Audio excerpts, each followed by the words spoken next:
just like, are people still into these types of films? Like, like Member Berries, I guess it was supposed to be something of a sex comedy. I can't even remember like the last good sex comedy I've seen, other than maybe like Joyride. Super Bad 40. Joyride was and no one went and saw it. Because that's there's the no thing. I nudity mean, in is this type of film just no longer like that's what we all grew up on, back in the day. Revenge of the Nerds, Porky's, That's because we still wanted to have fun sex in that. Right, yeah. But you have kids to have the youth doesn't want to. That's oppressive. Sex is oppressive. That's a problem. That's a problem. Part Is of that the type of movie?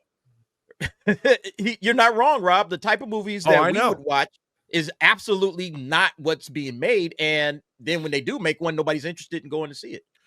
So I was just thinking 40-Year-Old Virgin probably was like the last really, really good one that I think brought a lot of people. Actually. Yeah, Super Bad. Yeah, Super Bad. But like, it seems like sex comedies is just kind of out.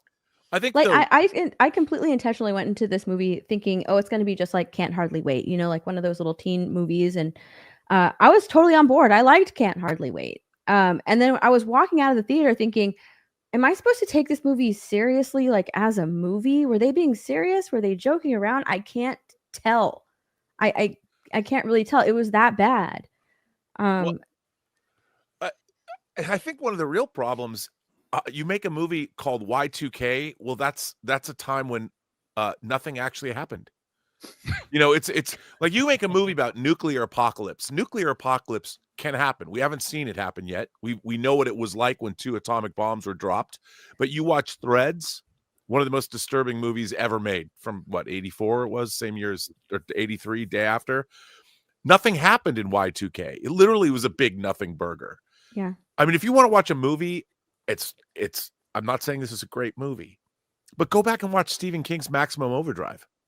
That's based on his story Trucks. If you want to watch a much more highly entertaining movie about technology running amok and killing people, and Maximum Overdrive's not good, but it had to have been more entertaining than this movie, because if it started out as a raunchy sex comedy that had, look, you brought up This Is the End. That movie is hilarious. And it has bite to it. What I find so interesting now is you can't have the kind of raunchy comedies because they'll offend somebody. Which was kind of the point of a raunchy comedy in the first place. But it sounds like they made that movie and then decided to cut it at the end, right? So they made a raunchy movie, a raunchy comedy, and they lost their balls when it came down to release. Here's the thing that confounds me. If this was a raunchy comedy, a gory comedy, who put out the movie? What company? Yeah, A24. They do. Not exactly the prudish company that I'm used to. No, I mean they put out Spring Breakers. Yeah, and it makes me wonder who. Yeah, where? what was the discussion? Why did they all of a sudden say that this movie within our catalog is the one that we have to tone down? What's the timeline on this and Snow White? Like, is there a chance that because it was like no, she can't come out and be naked and have raunchy. She's Snow White. She has to be pure. I'm stretching here, right? There would be no deal. There would be no deal between A24 and Disney to keep her clothes on. Yeah. Well, come on. There's no way in hell Rachel Zegler will ever go nude in anything. No, well, not now. Give her 5 years when her career is completely in the toilet. She'll probably be doing OnlyFans soon. But wait for the tape to get released, Dante. Wait for the tape. I'm just saying, we're probably not going to see her. Talented. We're not going to see her nude anytime soon. The thing is, she is talented. She was great in West Side Story. Mm-hmm. She was okay. She is certainly a singer. I don't think she has the acting chops. No, I don't think so either. In this movie, the tone of it to me was, it's a trauma movie. Now, trauma movies are made for almost nothing, but this was a ridiculous, over-the-top, stupid comic book violence, not even gory violence, ridiculous concept of, your toaster and all your machinery somehow coming to life Terminator style to wipe out humanity. By the way, in addition to the VHS tape, the soundtrack CD is available on a CD. It's the Y2K Badass Mix. I'm sure available on the A24 site. And you buy that, then I'll burn a copy of it for everybody. Yeah, exactly. Well, I'll say this.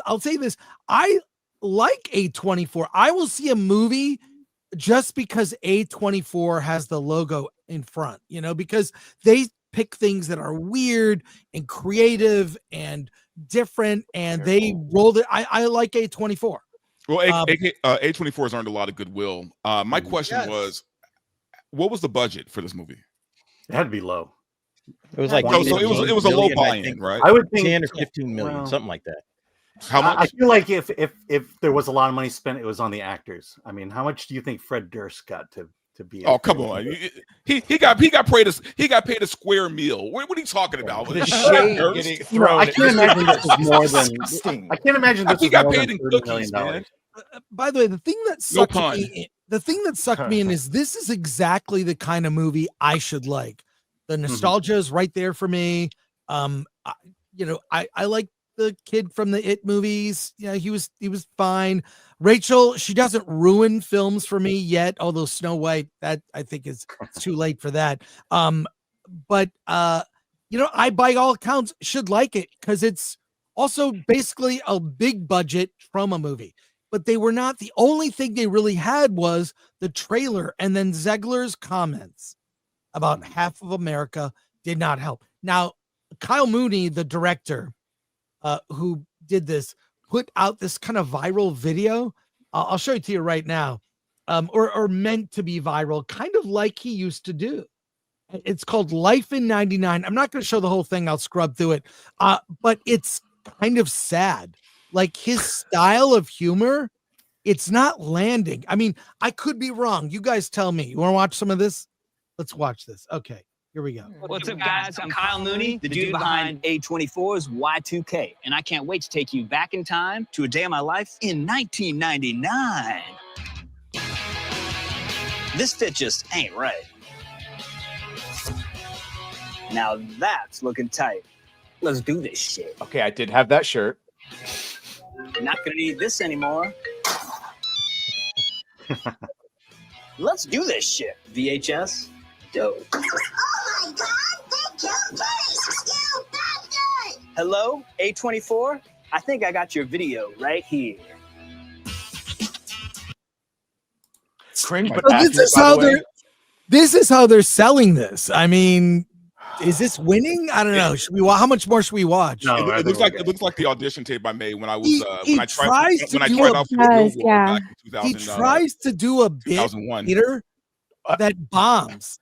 If you wonder what YouTube looked like before it was YouTube, those are the videos that you would see. Exactly. All right? That's how Kyle Mooney became successful. I like him. There's a bit that he does later that just completely fails, and he's like, "Let's not do this bit." Like, but they left it in this video. Too, one of the problems is like, look, if you look at the 80s, for instance, the 80s has a lot of extreme, like the fashion on Miami Vice, all the pastels and no socks and Gennaro loafers and all that. The 90s you don't look at them, it's not cringeworthy. You look at the 90s and it's not that different from today. The music, there was a lot of great bands. There was a lot of cool pop culture. There was a lot of, whereas the 80s had a lot of extreme differences from today. So when you're watching him do this video, it's like, yeah, that could be anywhere now. I mean, other than wearing a t-shirt underneath a button-down shirt, we still do that today. Fair point. We also listen to a lot of the same music and all that from the early 2000s and all. In the movie, somehow it's still around. When the teens hung out in the movie, they were grouped off by their music style, like the grunge group and the hip hop group and the boy band group. That's kind of the cliques that were happening in high school within the film. I think that's a vestige of people. That's an 80s thing. I think that the thing about 90s culture started to collide, and you had everybody started to really mix. Pop culture was mixed. I mean, you had different, all people didn't just like one thing.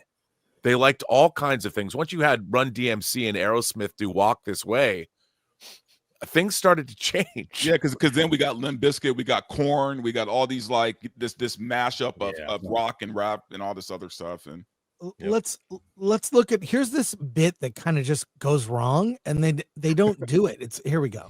The big baggy jeans was a mistake, though. I do apologize for that. Hey, would you buy me some beer? Nah, I'm good. Would you guys be willing to buy me some beer? Would you buy me some beer? Not all of it? Well, it's like I'm in 1999. What? It's like I'm a teenager in 1999. You were a teenager in It's like a thing where it's like I'm pretending like I'm a teenager in 1999. I'm trying to get beer. You don't look like a teenager. Oh no. Yeah. Thank you. Nobody's gonna fucking do this. I'll buy it. I'll just. But buying beer as a team is not specific to 1999. No, he deals on the bit in the middle of the bit, and there's another bit he tries to do that fails, and it's not funny in the fail. Like, it's just these Jackass makes it look easy to do stuff. I think this was haphazardly put together. It was quickly put together because they had to promote the movie without Rachel Zegler. They're promoting it with, I like Kyle Mooney too. Like, I like him a lot. Hey, Alejandro, Millennium Bug is the better movie. Directed by Alejandro Montoya Marin.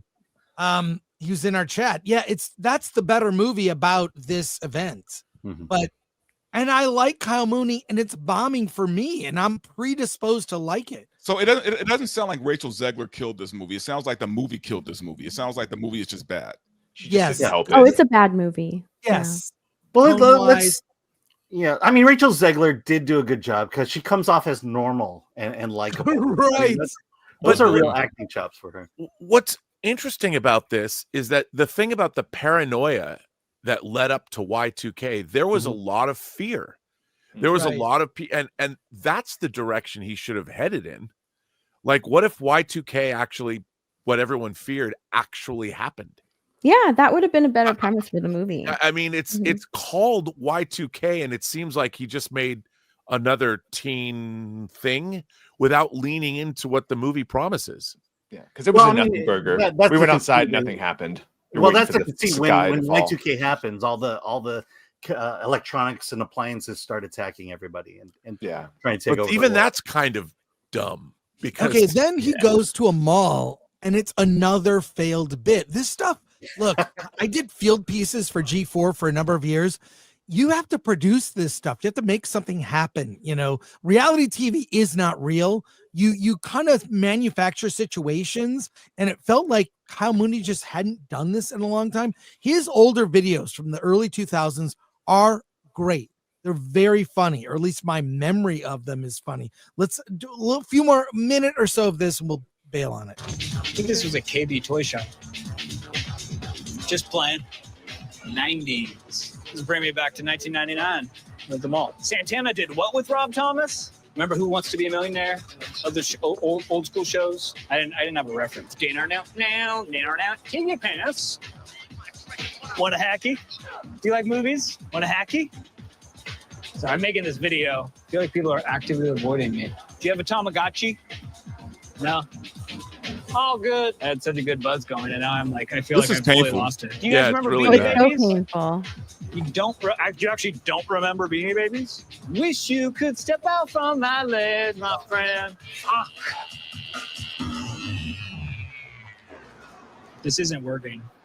He just looks like a TikToker trying to get people's attention. Yes. They don't watch the video. They don't go see Y2K. I have that necklace too. too. Like it's a waste. I don't know why we're still here. This has been planned out. Let's fucking.